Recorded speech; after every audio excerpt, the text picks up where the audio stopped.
amiguitos desdentados. Soy el ratoncito Doc Pérez y este es mi laboratorio secreto. ¿A que no sabéis lo que hay en todos estos botecitos? ¡Pues claro! ¡Habéis acertado! En esta nevera gigante guardo vuestros dientes. ¿Y sabéis por qué?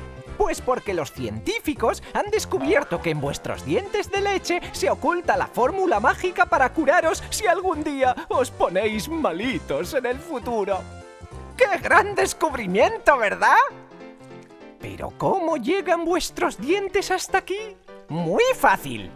Solo tenéis que pedir ayuda a vuestros padres para meter el diente que se os acaba de caer en el bote guardadientes, que contiene un poco de suero conservadientes, y meterlo en el sobre transportadientes. Gracias a sus alas invisibles, en un solo día vuestro diente estará en esta gran nevera, donde lo guardaré como un tesoro hasta el día que lo podáis necesitar. ¡Oh! Y esta noche no os olvidéis de poner vuestro diploma oficial de desdentado debajo de la almohada, y así mañana seguro que encontraréis alguna sorpresa al despertar. ¡Hasta siempre, pequeños desdentados! ¡Y que se os caigan muchos más!